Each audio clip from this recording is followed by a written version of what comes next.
What's up, everybody? Welcome back to The Plan, or actually, we might have to make a new title called The BLOC Plan. And if you know me, my name is Dyzee from the Supernatural's Crew 7 Commandos, The BLOC. To prime you, the Olympics happened, a lot's been going on in breaking, and a lot of people have been talking about a new player coming into the game. And so we're going to be discussing a lot about this. And I've been writing a lot on my social media app Threadz. I've been talking a lot about Threadz, about breaking clubs and how they're the future. So this is going to be discussing about what happened to the plan and where we are now. This will be the biggest update on the plan. So I'm here with Uros and Fiona. You guys can introduce yourself. Ladies first. Oh, me, thank you. So I'm Fiona Johnson. I'm the Senior Vice President of the International Dance Organization, ex-dancer, choreographer, trainer, a lot of things in the field of arts, but most important, I am the person that believes in the project called BLOC. I'm the biggest supporter now. So hey everyone, I'm Uros, also known as B-Boy Urkius. I'm one of the elderly guys in Slovenia at the moment. So currently also a chairperson in IDO for breaking. I also own my own business, a dance school, and also work with my crew, Buster's Crew.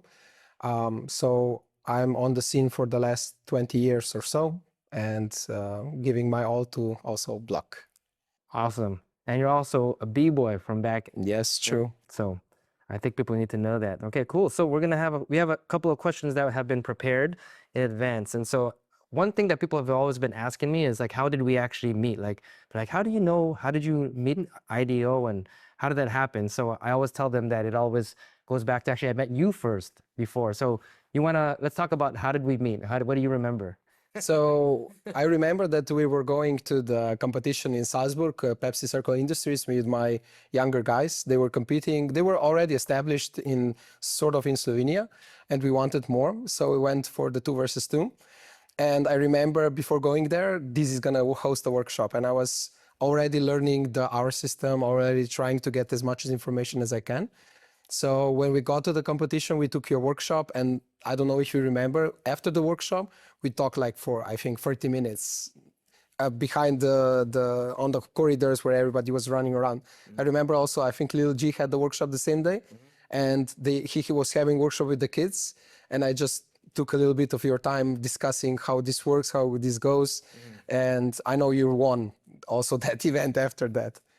Mm-hmm. Yeah, that was actually my last major event before I kind of retired from competing to focus more on the business side of breaking. Yeah. Nice. Okay. So yeah, I remember that a little bit, right? But what I remember the most is actually working together through R16, that you actually brought R16 Europe to Europe, to Slovenia. Yeah. Right? That's how we started actually working together. True. Right? Yeah. So why did you decide to do R16 in the first place? So me and my business partner at the time were discussing different options of hosting international event in Ljubljana. I know I was really hooked on R16 idea and our system idea. Mm-hmm. And after that, when we decided how the structure will look like, we created multiple qualifiers. Mm-hmm. And one of them was R16. And after that, we spoke with you, and it just went off from there in 2014. Yeah. For a lot of younger people, they might not know what R16 is, but R16 was, until today, it's the most watched breaking video that was Massive Monkeys versus Jinjo, right? On YouTube with over, I'm not sure how many it is now, but it was last time I checked, it was over 90 million views, right? And so, what would you say is you've also been to R16, right? Yes, and this is how I honestly, R16 was the reason that I met the two of you. Because in 2013, I was invited there by the Minister of Korea, of Tourism of Korea. We were guests there, and I saw Dyzee from afar as the organizer and the power behind R16. I was a guest, but I really enjoyed because that was my first time seeing the B-boy culture. Mm. It was completely different than of what I have seen in Slovenia. I was the president of the let us say, IDO department in Slovenia. where breaking also is part of it. So for me, it was like, wow, okay, this can happen. Oh, this is the next level. Oh, let us see. So I seen everything, the community, the supporters, because for me, it was amazing to see a full sports hall filled with at least 10,000 people. I'm sorry, but it was it was like a concert, it was a movement, it was a way of living, everything was there, from merchandising, from advertising, from education. Competition was just a small part of it. And the most beautiful thing was everybody was there. Everybody that was important in breaking was there from all around the world. There were great crews. I was a little bit partial before I came there, I have to admit it, because I didn't know if I would like it. I loved it. I fell in love, especially with Morning of the Owl. One day when I will meet them, I will just hug them. So get ready and be prepared, because for me, that was one of the most beautiful artistic spectacles ever seen, and not even taking into consideration it was breaking. No, it was pure art. So they were pure art. And because of R16, I wanted to come prepared, because I don't like to go somewhere and I don't know what's happening. I want to know how it's going. I then said, okay, who is the closest person in Slovenia to help me understand everything? So the system, the judging, everything. And it was Uroš. And this is how I really met also Uroš. And then I said to Uroš, okay, I came back and I said, I will give you all the reports possible. We sat down and I said, I want this. I don't know how we will get there, but I want this. I want the movement. I want the community. I want the community in Slovenia to at least breathe together, not separate, because this is the worst. If you want to do something, the community has to breathe together.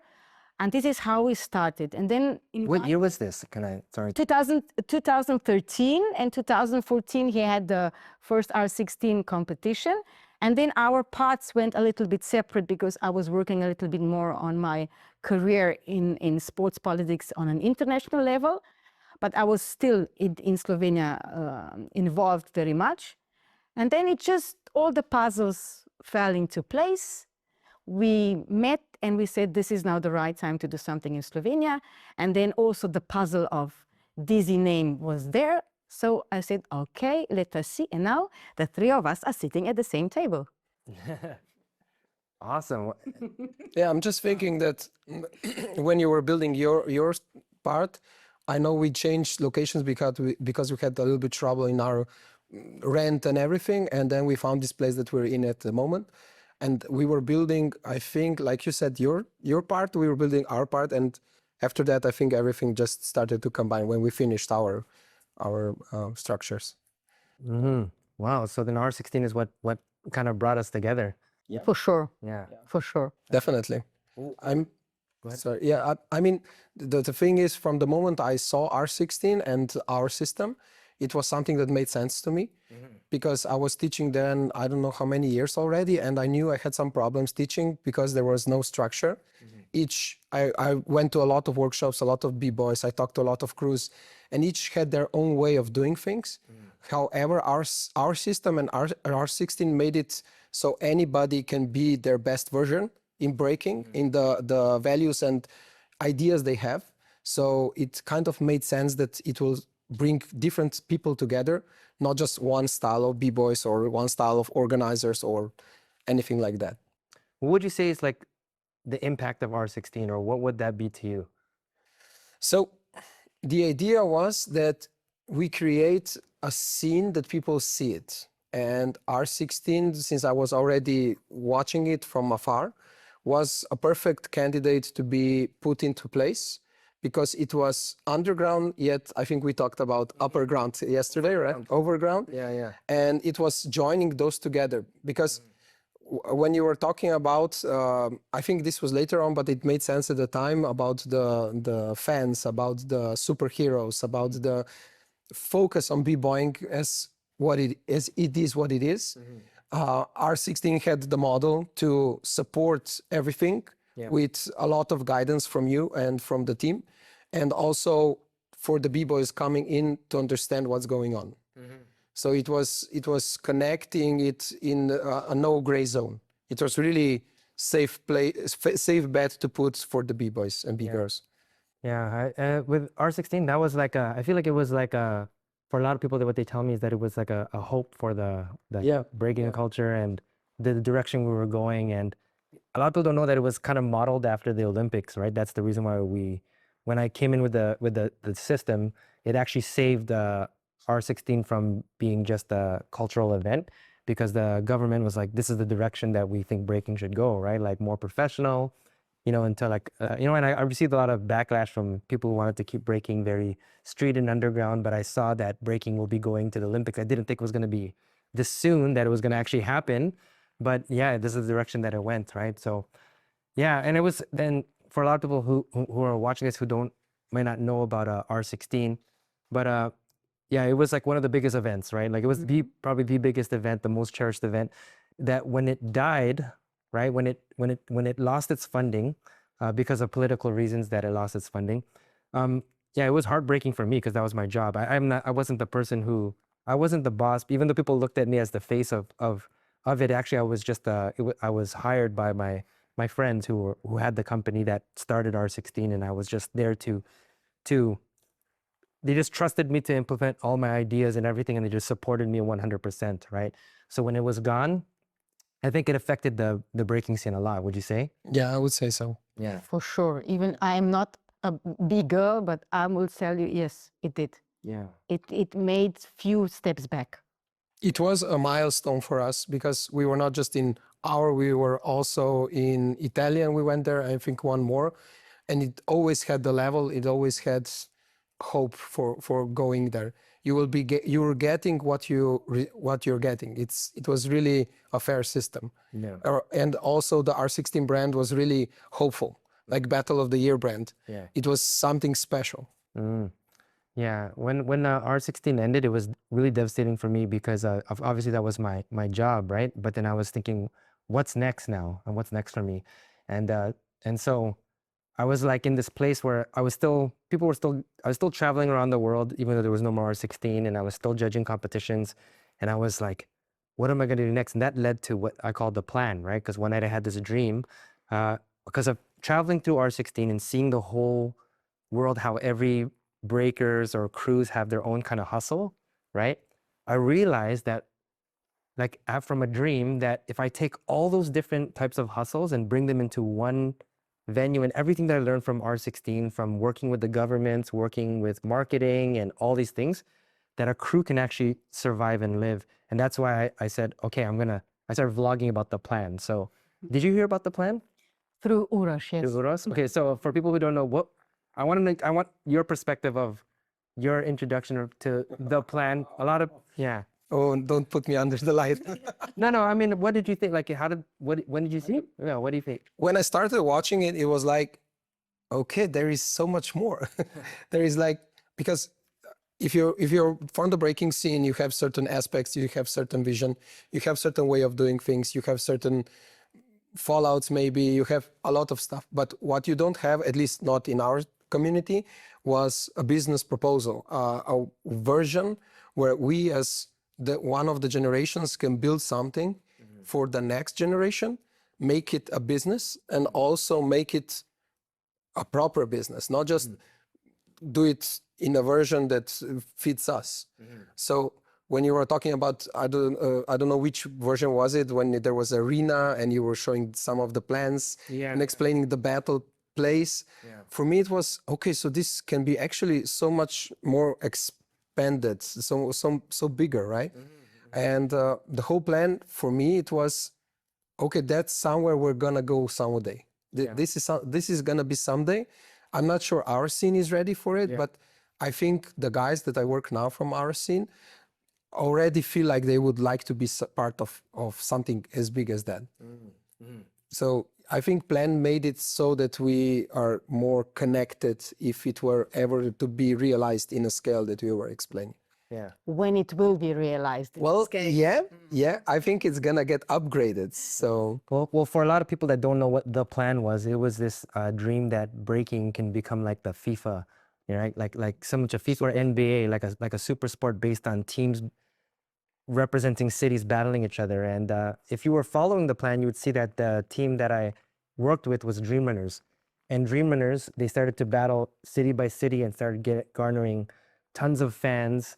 And these fans became diehard fans, and they were signing autographs for hours, right? Which I've never even seen, some what you would call the best breakers today ever have a 1 hour lineup of fans coming to take pictures and sign autographs and buy all their merch. And so I saw that this was actually working until we had this one, the biggest showdown, I call them showdowns, where it's just two teams battling, was Dream Runners versus New York that sold 3,500 tickets. But 3,500 tickets to watch just two teams battle is a big deal. The mayor of the city, the president of Taiwan came to watch it. And it would start to grow so big. And I think this is what a lot of people were watching. And then all of a sudden, everything stopped, right? It stopped. It stopped making videos. It stopped making updates. And so a lot of people are probably wondering why. Why did it stop? And there's actually two major reasons two things that we ran into, right? Well, one of them is COVID-19, right? So when COVID-19, of course, it destroyed a lot of things, right? And so we were not able to make big events anymore and everything. And so Dream Runners had to pivot into something else, right? Which was basically starting the school, right? But all the fame from battling, when they launched the school, it automatically exploded right from the very beginning, right? It was a shock, right? The second thing, the big issue that we had that I've never revealed until today, was the fact that Dream Runners became so successful in Taiwan, and that they had to pay other teams to come and battle them, right? And these teams were like, well, you guys are so rich, so you got to pay us they were asking for a lot of money, and we're like, this is actually not sustainable, because it's not like there's only one team in the NBA and they're paying other cities to come and battle them and play them, right? So we were trying to tell all the other teams, hey, you should be doing the same thing. We want to help you make your fans. We want to help you, but the breaking crews just could not see the vision. They did not know what to do, where to go, right? And so basically, that's how it crumbled. There was nobody for Dream Runners to battle, right? There was no one for them. So during COVID-19, what happened was Dream Runners said, okay, you know what? If you don't want to, why don't you guys want to make your own thing? They said, oh, you know what? Only you can do it because you're rich and you're from Jai, a small city with only 250,000 people. And they said, oh, maybe it's going to work in a small city, but it can never work in Taipei. It can never work in another city. And we said, well, you should open up your own club, and the club will, your breaking club will help you. It's going to, to be sustainable, you're not begging for money. And they said, it's not going to work. So Dream Runners, what they did? They said, we'll open up one in Taipei. And they're like, that's never going to work. There's no all breaking studios in Taipei. There's no such thing as that. All studios are 90% all other styles of dance and maybe 10 or 5% breaking, right? Which is around the world, it's similar to that, right? Even less. Even less percent, yes, right? Dream Runners opened it up. Instant success, right? Because of their name and the reputation, because of the showdowns that they were doing. That was their marketing thing, that to position them as the top professional team, right? And so it exploded in Taipei, right? And so they said, okay, well, maybe so you can work there, but it won't work anywhere else. And slowly started opening up more and more until now we have 4 breaking clubs in Taiwan. We have one in Jiamen, China. We're opening up a 6th one in Jaya City. So we'll have 2 breaking clubs in the same city of only 250,000 people. And then we're planning to open up another one in Hong Kong. So it's just, so that's basically what's been happening. But during this time, my real dream is of course, I'm so happy to be there with Dream Runners and seeing how everything is growing. It's just like it's a dream. But part of me is also wishing that other breaking crews and schools and clubs and around the world can do the same thing. That would be my dream, to see other people also have their success and grow. And that's when I came to a realization that breaking clubs are the future. Through the last few years, there may be some people have heard about the situations. One of the vlogs that I did write about was the return of R16. Oh, the return of R16. So we're going to discuss this. So this was a big one, right? R16 ended in 2015. Then all of a sudden in 2000, was it 14? Was it last year? Yes. 2014. All of a sudden there was R16 was coming back, right? And so I was pretty shocked, right? I was like, wow, R16 is coming back. And then I said, oh, there's a new organization that's coming back, and the name was IDO. And so I looked up IDO and I started to do some research.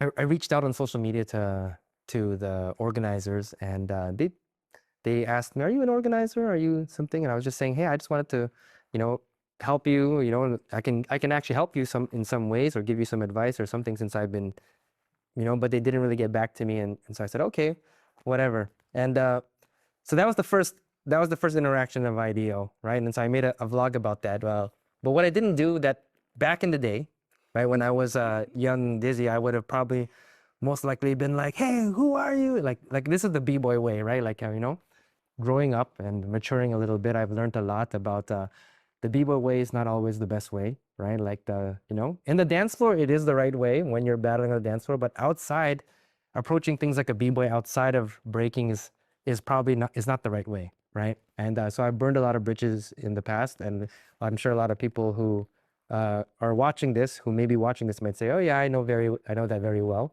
And so I said, I'm not going to do that anymore. I'm not going to be burning bridges. I want to make a new example for b-boys working with other organizations and everything. I'm not going to be like that. And so that's basically my introduction to IDEO. So Dream Runners was asked, to organize R16 Taiwan, right? And then and so my events team said, "Hey, we got offered to do R16 Taiwan," and I was like, "I don't know if it's a good idea, because I'm not, I don't think it's the real thing, you know what I mean? Like, I'm not really sure," right? I was saying this behind the scenes, and they said, "No, it's going to be okay. It's all right. R16 has a big name, and we can get a lot of sponsors and everything to do it." So I said, "You know what? Because you're Dream Runners, I will support it." So I judged R16 Taiwan. Well, yeah, I judged R16 Taiwan, and then when they went to the IDO, the R16 finals, they called me and they were like, "Oh my gosh, this is a huge disaster." And they were just explaining all the things that were going wrong. And I was like, I knew it. I'm sorry. I told you, right? And so that was basically what happened. And there's a lot of people who remember this, right? And so that was the end of it, right? And I said, okay, I guess that's that. And then when me and you connected again, and you were asking me if I can help coach you on some of the ideas and business, I found out that you were the IDEO breaking director.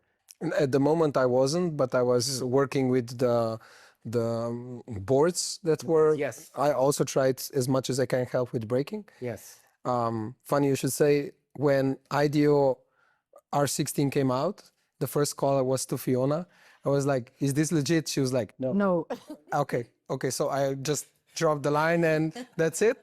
And later on, you went with everything else out. Yeah. But the first call was to her, because I was like, "What did I don't know?"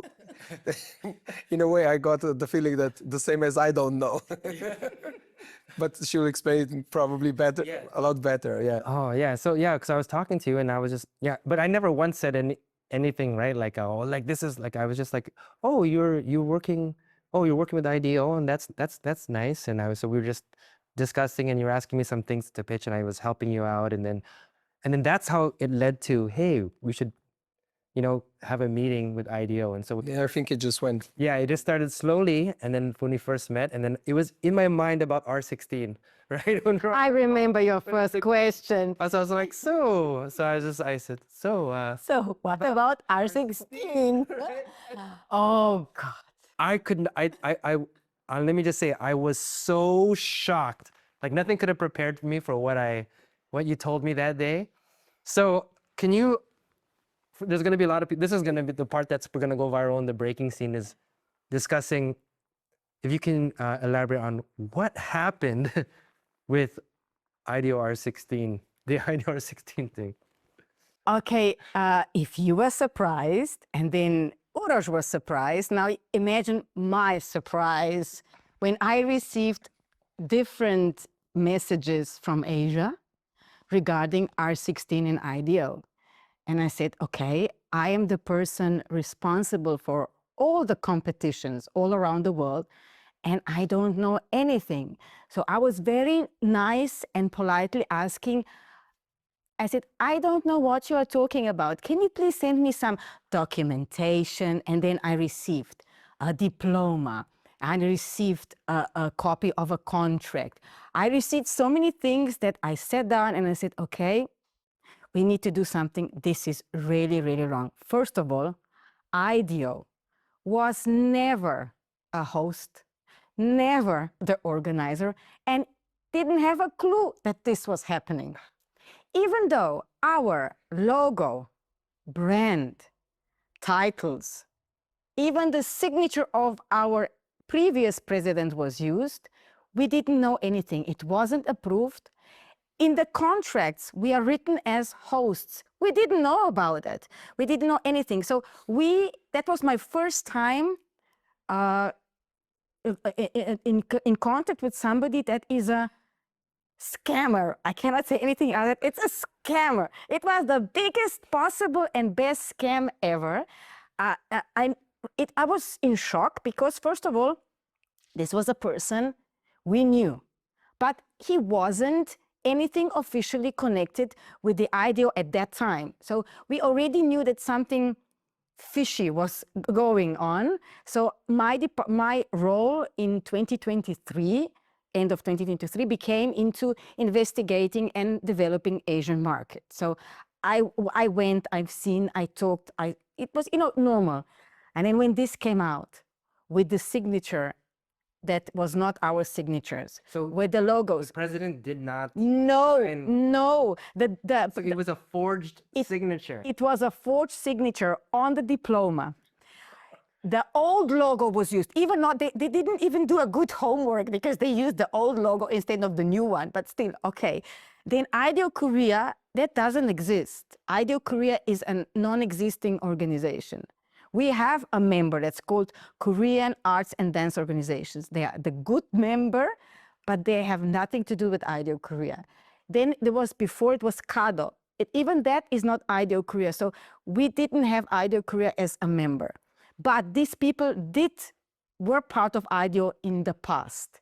So they were using all these things, and it spread out. So suddenly we had IDEO India, IDEO Korea, IDEO China, and all these people were doing R16, and they got the right, I don't know who gave them the right, because not IDEO, to use our brand, our name, in connection with the R16. And if I know, and this is how I got in connection also with I asked Uros a little bit to ask you what's happening, so I could have information with KTO, with Korean Touristic Organization, because the brand of R16 is their brand.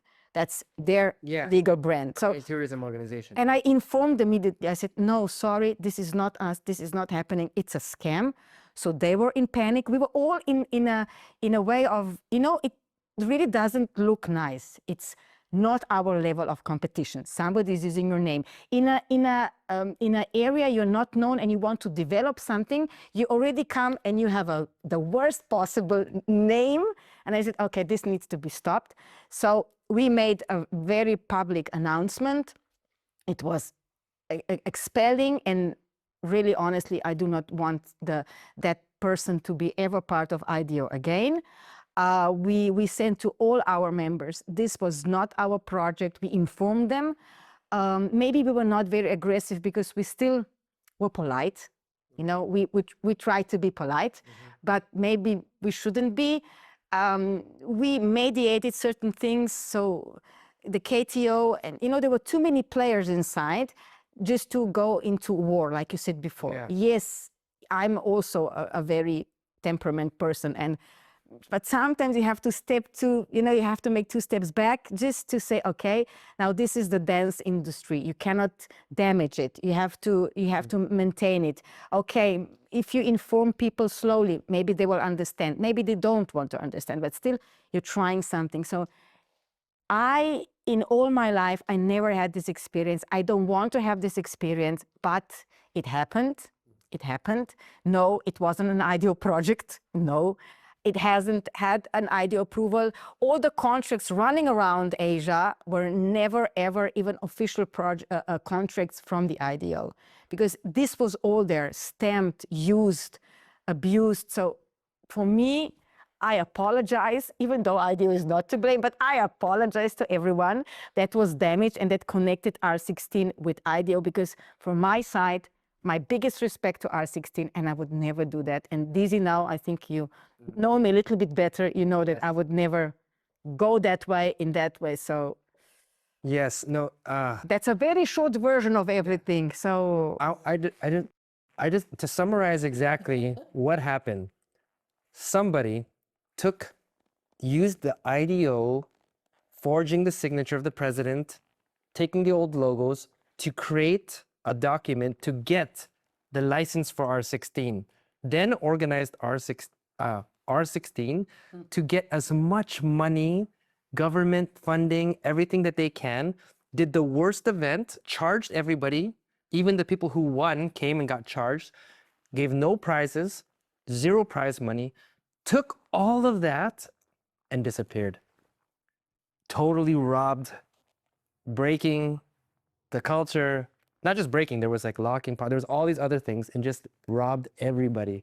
The biggest scam in history, or the dance culture history. That was the biggest scam ever. Oh my goodness. and it worked. And it worked. And it worked. And I hope that someday he will be stopped, because this is not possible that it works. Is it true that this person is trying again? Sadly, yes. And I'm always questioning myself, how come the governmental structures that knew about it, because we informed people. But you know, we are based in Denmark, and it's very hard to have any legal actions in Korea. You know, it takes time in Korea. Nothing really happened. Nothing really honestly happened. So I would really like to see what will be the next step, if there will be another step. That's really sad, actually. Yeah. Yeah. Well, I mean, the one good thing though is that this actually brought us all together, and it led to a very really long online conversation, right? Yes. And so I think that's how we all became friends, because anytime as a Telebor's the president said, anybody who's talked for 3 hours is now friends, right? You know, right? And so from there, people are gonna ask, how did I end up becoming the advisor, the breaking advisor to the president, right? So how would you say that happened? Honestly, I've always admired the way you handled R16. Even from afar and through Uroš, I always had a touch of what you were doing all these years. So it was like a little, you know, like a little, we say like a fly that's somewhere and just watches and listens and sees the development. And then at the end, everything seemed so correct. Uroš went through education. We spoke a lot. We wanted something. Velibor as the new president is amazing.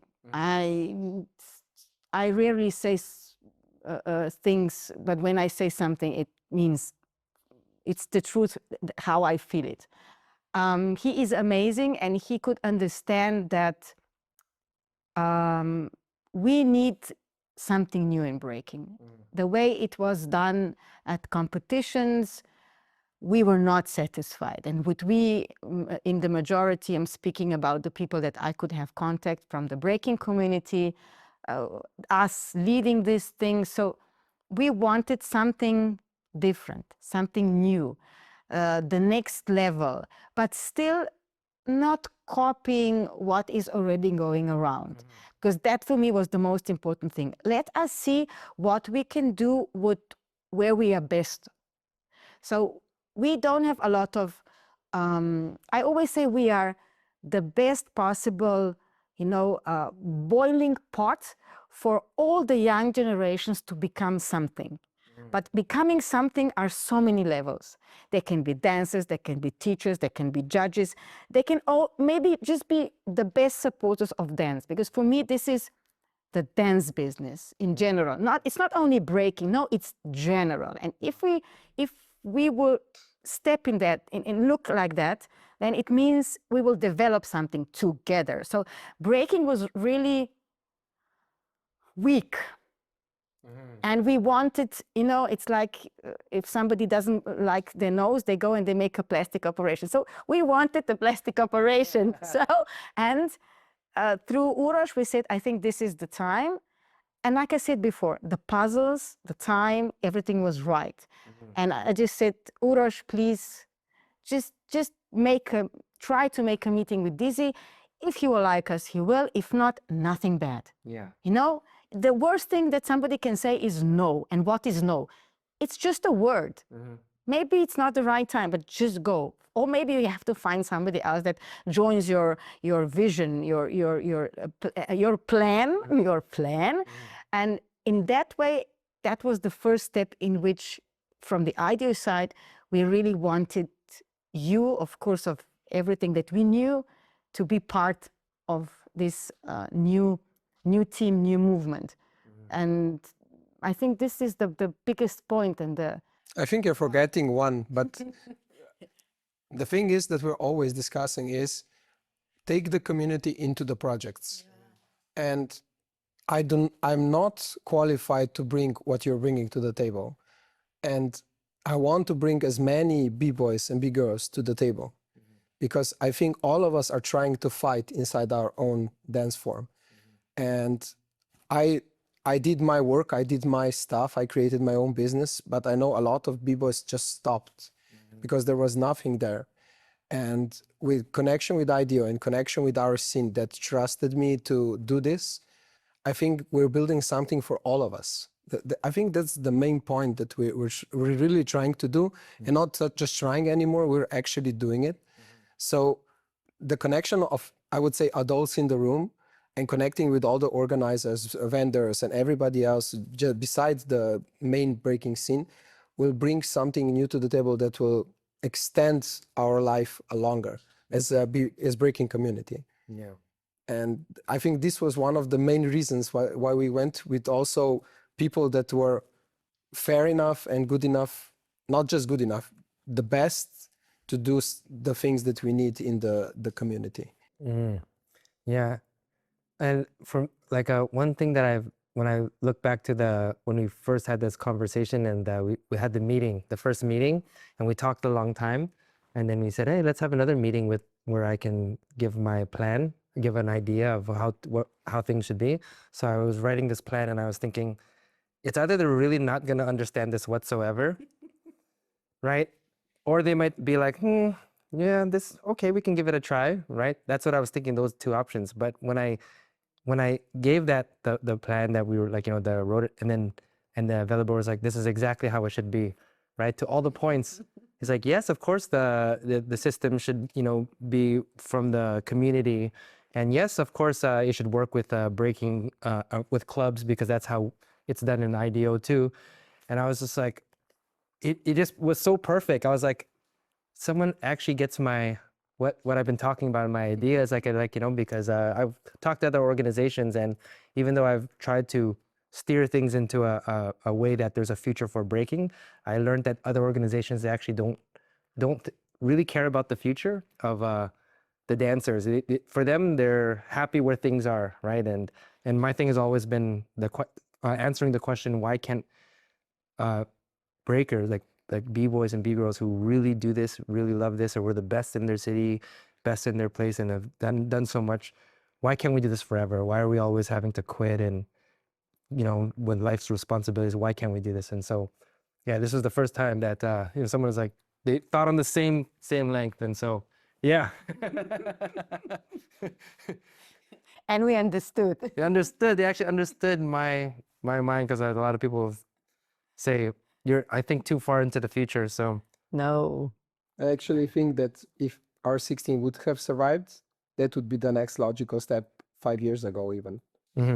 I think that for me, I look back and I think that it needed to happen. Everything happened the way it was because where I was at that time, when we were talking in the car the other day, I was not the same person I am. I wasn't an entrepreneur. I didn't think about starting a business. I was happy at the top of the food chain. You know what I mean? I was more arrogant, less. I was a little bit cold, as you said. I was cold. What was that like? I want to know. I want to hear that impression. What happened there? First of all, you were organizing the competition, and when you are meeting then guests from outside, I think we all have this survival instinct just to build up the wall because you do not have the energy to spend with somebody else, even though they can be your biggest fan. But at that time, at the competition, because don't forget it was in the middle of the competition. Yeah, but when I met you, I just went, he's very cold. No, arrogant. Okay, need some time. We need some time to connect, but maybe we waited for some time. And now when we met, I said, I will tell him. You know me, I will tell him. Now, I think that the version of Fiona now and the version of Dyzee now are compatible for business. Before, it wasn't the right track. It would go crash. So this was the right thing. So like you said, everything happens for a reason, and people meet on a certain time. And if they are brave enough, then they can do something. And I think we all went out of our comfort zone. You gave us a chance. My board and president gave us a chance. Uroš was there in the middle, and he had to work with all of us, informing you. It wasn't easy. I'm sure his job was not like meeting. Is it the meeting yet? Not yet. Okay, come on. We're losing time. Come on. You know me. I try to push people a little bit faster. So, but everything connected, and I really think that this is the right energy, and the mentality, and also the time. Like you said, it has to be the whole package. It has to be from the dancing school on, because the competitions are only the final result of the best. But what about the rest? And this knowledge now we all have. We are young, so we still have time to do something, not only for the next generations, for now, and that it stays for the next generations so the next generations can make an upgrade for what we have left. I think this is the proper way of thinking. So if we just say next generation, that means what? It will stop with us? No, I want it to develop, to change, to move, to be elastic, to survive. That's the point. I also think the community is more ready, more open to it. Yeah. Because of everything it learned from competitions, organizations, events, downfalls, upbringings. So maybe how do you see the community at the moment? Because anyway, I remember I have a booklet from your notes that you made. I created my own booklet, and you were talking about trends in each generation, right? Yeah. So maybe can you tell us more how you see the community now as developed, or maybe where it's going? What do you see? Because you talk to a lot of B-boys, B-girls, organizers, vendors, everybody, right? Yeah, I think that we're coming out of this phase where everyone was so focused on one versus one, right? Like, because of the whole R16 being gone, and then, with big championships all focused on one versus one, and Olympics is on one versus one. So everyone is, it kind of killed the crew, the team culture.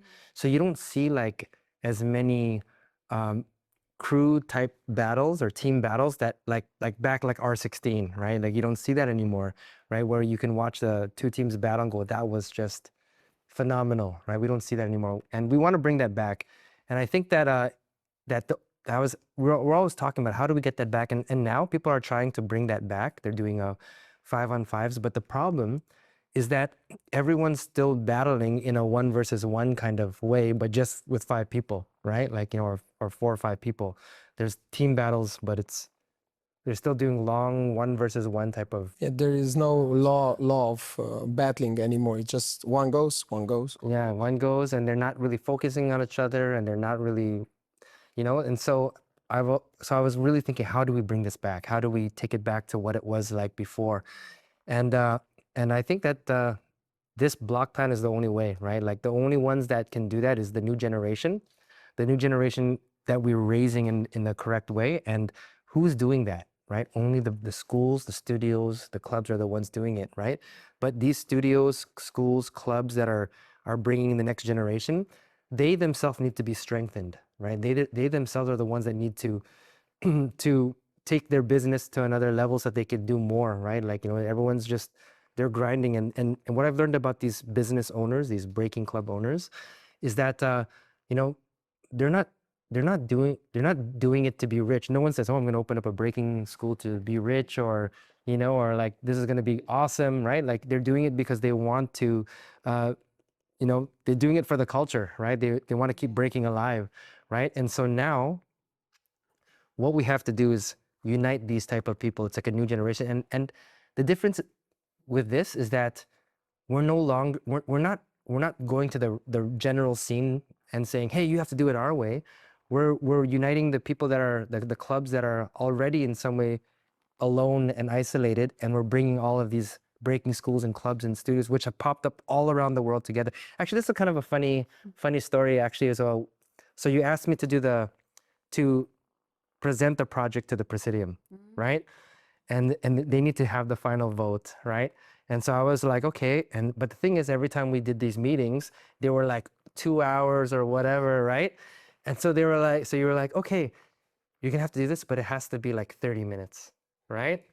And so I was like, 30 minutes? I'm like, okay, all right. So I was like, okay, I'm gonna go in there and I'm gonna just try to make it fast. And when I did it, it was so fast that it was finished. I was like, it was like my footwork, like. Yes, it was. It's like, I think I'm also to blame for that because I was clicking right? presentation. Right? And so I did it in front of the whole Presidium. And after, I was like, okay, that's it. And I hung up. I was like, oh, I was telling my wife, I was like, oh man, I just messed it up so bad. Went so fast, and it was like, they were like, but then after a few minutes, right, you messaged me, said they all voted yes, and they all said that it was clear. And I was like, I told my wife, I was like, they said it was actually good.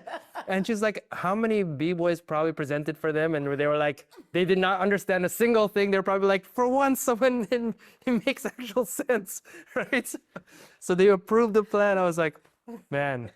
That was that was just a funny story. Yes, but we made the proper introduction before, you know, so they were ready. Yeah. Okay. And then it just came like a, you know, torpedo. And there was no other option than to say yes. So now I guess what we should be talking about is, what is the block? What is the goal? What is the vision? Right, so I'll start with you first. What would you say? Do we just talk about the perspective or how it came to be? Or? No, we already discussed how it came to be, right? Now we're talking about, what is the block? For people who want to know, what is a block? So BLOC is short for Breaking League of Organizations and Clubs. It's an organization in partnership with IDO. It works in a way that it will sustain the b-boy knowledge, breaking knowledge, and at the same time offer a platform on which the clubs and organization can battle, can do their business, can maybe later on do their business.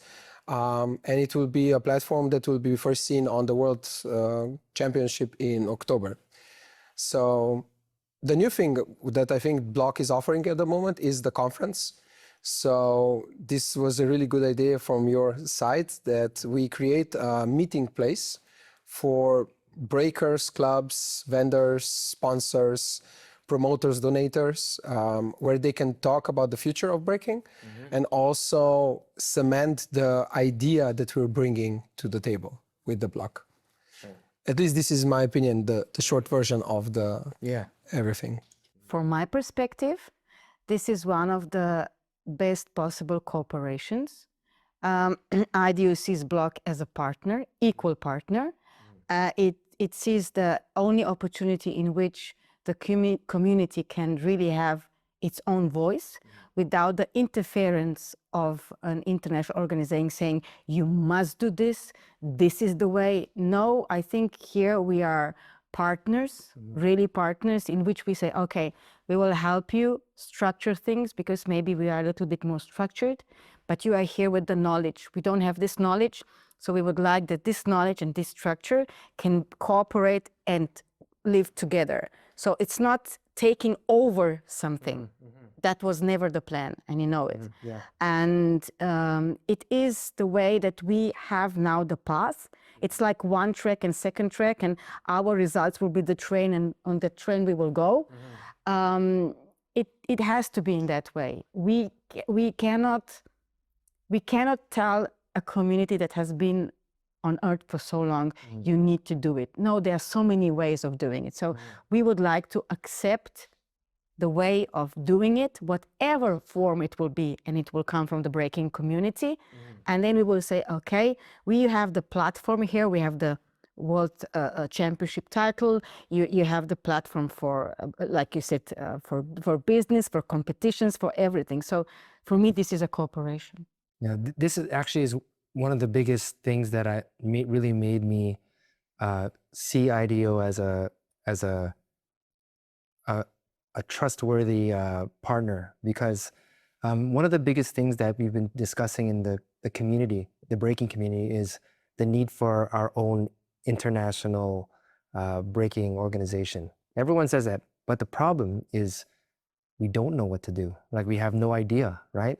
And so I always said, hey, look, let's just continue to work with the organizations. Some of us have some bad experiences working with organizations, but I said, don't burn the bridge. Just keep trying to work with them. And then worst case scenario is we'll have to split up and say, thank you very much. We'll go a different direction, but thank you for everything you've taught us. That's what I always told everybody, Everybody was talking to me. I said, don't burn the bridge. Don't need to crash it. Just learn as much as we can, because the reality is we can't do it alone, right? If we did build this completely 100% on our own, it would take 50 years. It would take a long, long time for us to even understand anything about where to start it, how to do it, what's the law, what are the taxes, all the things, these things. I was telling them, we don't know any of these things. So the situation was, of course, people are saying now, well, are we going to be just part of this organization that, we'll be under this organizations, and eventually they'll just kick us out, and then we'll have to start all over, right? And we'll have to start all over, and so that's what's going to happen. And so with IDEO, a lot of people may not understand, but we're creating a brand new separate organization, right? It's separate, right? That it's its own identity. It's registered on its own as not as IDEO, but IDEO is like the parent company that's helping, our parent organization that's guiding us, helping us to grow and become our own thing. And that is like the best case partnership that it can be. But I did not expect that IDEO would be willing to do that. I remember our meeting. Yeah. It was like, no. I said, yes. Yeah, like you were very adamant that this is how it should be, and I was like, in my mind, I was like, really? Like, you would be willing? Like, it's always been really, like, really, you would take the system and then have it to be like, the criteria by the OGs to help, monitor the, and like, you were like, yes, that's how it should be done. I was like, wow, right? Because that's not the experience of a other organization that wanted to control everything, that, it wasn't the same. And so I was like, yeah, I guess the breaking culture has been a little bit traumatized with working with some other international organizations. And so that's the reason why this was a shock, right? But I'm here this podcast is to let everyone know that this is something different. I'm putting my name and my reputation, and I'm definitely vouching for IDEO from getting to know them and meeting and talking to you all. It's been amazing. Yeah. So okay. So what's next now, right? What's next? A lot of people are asking, now that we have this and the BLOC, what are we doing next? So we were talking about the World Championships. When is this? We need to give the information of what do we expect, who can come. Let's talk about that. I have to say that in this way we were very, it's another level of thinking than from before, because also IDEO is an international organization that has national member organizations. Yes. And the system is working very well. We have huge competitions, and the breaking championships would also be part of our very big event called World Hip Hop and Hip Hop Battles and Popping Championships. It will take the whole event, so multiple events will take 8 days in total. 8-day event. 8-day event. We've never even seen we've never seen anything like this in breaking. We need to grow in that way, yes. Yes. So we've decided to rent a special arena for breaking and for hip hop battles, because we think these two disciplines are are interconnected. Yep. So it is in that way. The breaking championships will take place from the 28th to 29th of October this year in Ljubljana, Slovenia. Everybody that would like to join, they can join or through the IDEO, existing IDEO member, so they already know the system. For everybody else that will have, like we said, we are now basing our things, and BLOC is based on the schools. So all others can go and have a membership through BLOC. So BLOC will have its membership, and like it is in a cooperation, both parties will come as equal partners to the competition. That means that we will have now so-called mixed or open competition, in which we accept members of one and the second part. We have agreed to have the complete judges panel suggested by you, so by BLOC. Then we will use the system, our system. We even started to change our, we call them scrutineering systems, result systems, to adapt to that system. So I think we are both adapting things. So the merger at the competition will be as best as possible. So in that way, everybody is welcome. We will not limit, but you have to be a registered school. You cannot now come as an individual. Yeah. That is not what we want. We accept everyone, but you need to be a part of a dancing school, club, organization, academy, whatever. And that is now done through the a BLOC. So yeah, we are opening this part. We are opening it to the breaking community and to the world. It's not limited. Yeah, I think one of the things I want to talk about is like see, in breaking, the way things are working now is all breakers just want to be invited, right? That's how it works. No one has the means to just be traveling, and if they do, it's difficult, right? But they can save up and they can travel, but there's nothing coming back, right? And so what happens is these organizers, they get some funding and then they invite people, and that's basically how our breaking community works, which is fine. I'm not saying that it should stop, but it's not sustainable in the sense where it's going to change the lives of all the dancers unless you become a sponsored athlete or something like that, which is why everyone is going the one-on-one direction to become a sponsored athlete. Through BLOC, the reason why we're doing this through organizations is because organizations, clubs, and schools and studios, they have a business model, so they're self-sustained, right? Self-sustaining.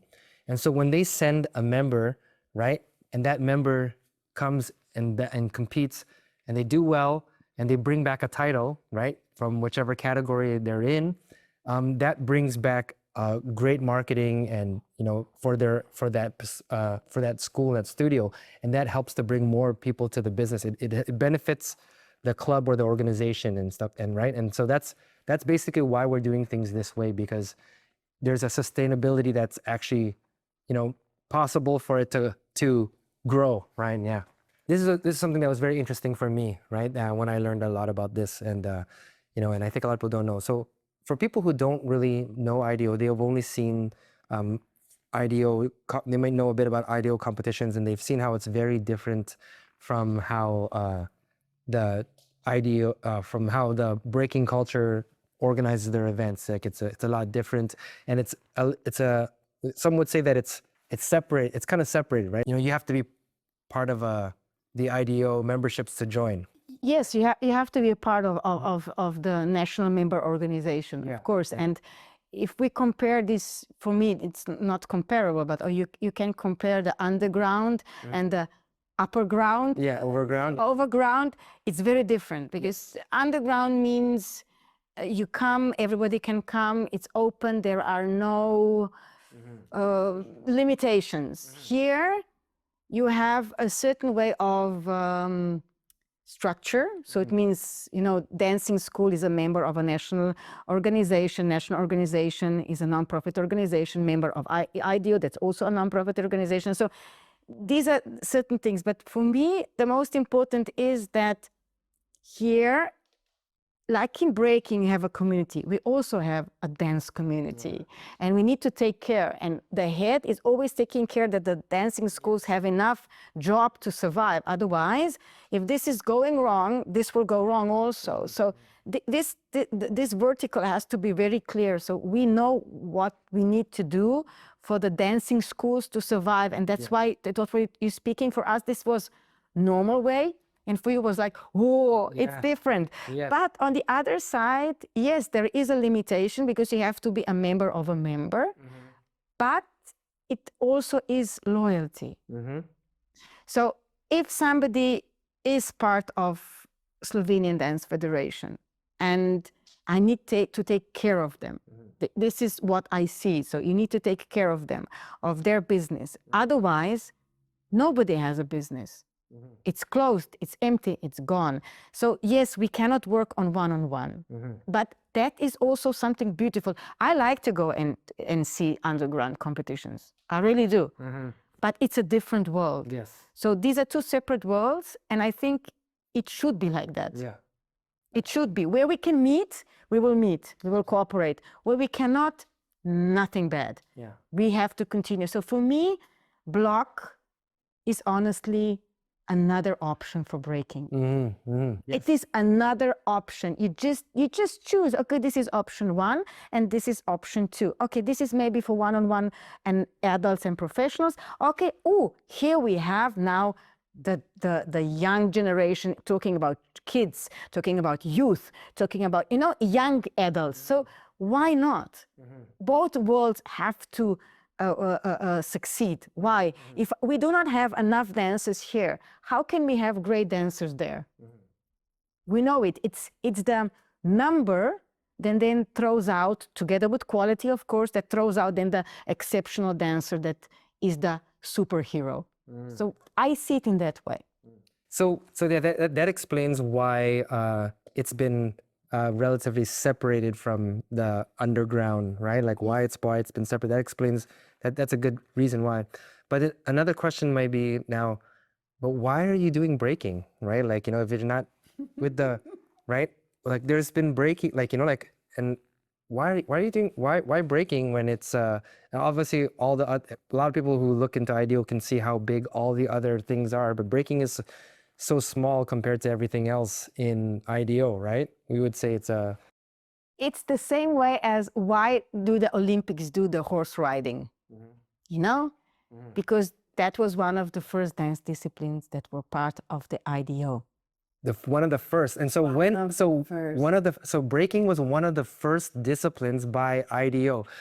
And IDEO is started in 1981. 1981, yes. 1981, which was actually around the beginning of breaking, actually, when breaking first exploded. Breaking was before that, but breaking for hip-hop and breaking first exploded in the world 1981, same time. So when was the first competition with IDEO for breaking? I have to say that I was very, it was a very interesting question when you came and you said, look, I found a video of a person dancing in spandex. I remember that. And I said, oh, breaking, really? Pink, oh, nice. And it was 1981, 84. 1984. So this is the thing that really shocked me, actually, that actually IDEO was the first organization to ever make an international world championships, right? And that was back in 1984. And actually, there are some actual legends that were in there. Who was the champion? Maurizio, right? So IDEO has, in my opinion, when I look at it, I'm like, wow, that actually IDEO is the first world championships for breaking. right? International world championships for breaking, right? And you've been doing it all these years, but of course breaking died it went to the dark, completely underground. So you continue to organize this world championships for breaking, but it has been, just as tradition throughout the years. And now it's coming with, it's now connecting with the BLOC, and it's amazing, right? It's amazing. It's an interesting story, and I think many people, even in the IDEO, don't know this fact. Yeah. This is a very important fact, and yes, while we were doing the history book of IDEO, 40 years of IDEO, it was amazing what we discovered, and one of these was the article, because there is still the original article in the archives of IDEO. Yeah. And I was like, oh, and then you found that video. I was like, no. It was awesome. The video was awesome. So yes, I think it's something natural, like it becomes a trend, and then it dies a little bit, and up and down and up and down. And in one way, I'm very proud that IDEO just said, okay, no, it's part of our tradition. It's traditional, so let us have it. Okay, sometimes it will be more people, sometimes less, but we just didn't find the formula to make it a little bit bigger. So I think BLOC is the formula. Yeah. And I think that breaking wasn't ready either for a long time. We've been underground, and we didn't really have things together. But like I said, like it's only recently, even myself, I did not realize the importance of breaking studios and schools and clubs around the world. I did not realize it, because every place that has a breaking schools and clubs, it exists, and all the ones that don't have it, the scene eventually ended up disappearing, right? So I know the importance of the school, of breaking studios, schools, and clubs. Another thing that I really appreciated from IDEO is like one of the biggest things that I was like, you know what we really need? We need to strengthen these breaking schools and studios, and the people that were going to come with us, really focusing on them growing, because I wanted to see them become like see the success that Dream Runners has had. And so I was throwing out there a business conference, a breaking business conference, which we've never had before. For anybody who ever wanted to have a breaking club, or for the breaking schools already there to come and learn from each other and really network and find a way to work together to build the FIFA break. Like, I was like, this would be a dream. And what did IDEO say? Yes, no problem. They're like, yes, no problem. We are going to find the venue. We're going to get the hotel. We're going to get and just really like supporting this idea. Like, and this proved to me that IDEO is really trying to invest into like the future of our culture in the right way, right? Not just like, okay, we'll sponsor an event, a little event here, but actually investing into the future of our culture, making us equipped that we can continue with, like, even Dream Runners. With our success, we can learn from so many. Like, we'll come and visit yours, and we'll look, and everyone will be shocked how big it is, right? They'll say, wow, right? Like, yeah, like this is what made you decide to support this idea for this breaking business conference? Velibor is a very structured dean, and he likes people that have ideas, and not only ideas, a plan, a structure, that he can see that people can do something out of it. I think it's just trust. It's trust, and just to say, come on, let us do something new. Because we need to, otherwise we will never start. If you don't try to learn to swim, or if you jump in, how can you then swim, So we just have to do it. There is, that's it. It's very simple. You trust or you don't trust. And when there is trust, then everything is possible. And I think this was the main thing. And we have complete trust in you, and in Uroš, and in the project. So just go on. We are on the train now. Go. Yeah, the train is moving. Yeah. Yeah.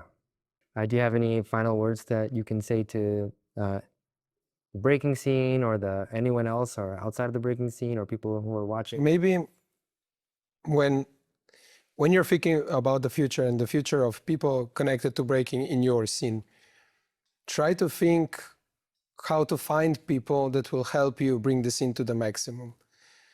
What we're doing is really wholeheartedly, and we are connecting with people that are crazy good and think about the future and about the business and about the culture and about everything. So the idea is not to be left out. If you have the possibility, come to the conference, come to the championship, come and join the story and just build yours alongside it, because we're open to people building. That's awesome. Very nice words. I would just say like this.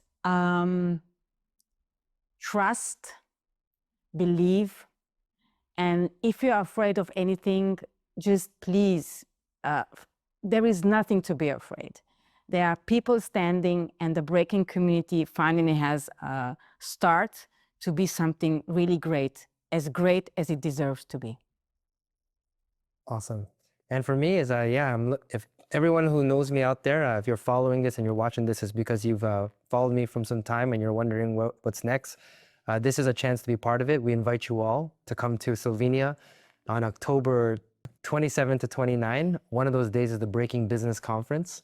And then if you have a school, a club, a studio, reach out. Coming soon, we'll be dropping who are the judges, dropping all the different schools and clubs and who are involved. Some are like top crews and breakers that have been running their own clubs and schools. We invite you all, reach out to me. I wish I could reach out to everybody, but please reach out to me, and let's make this a success. Let's take breaking into our own hands and the culture to the next level.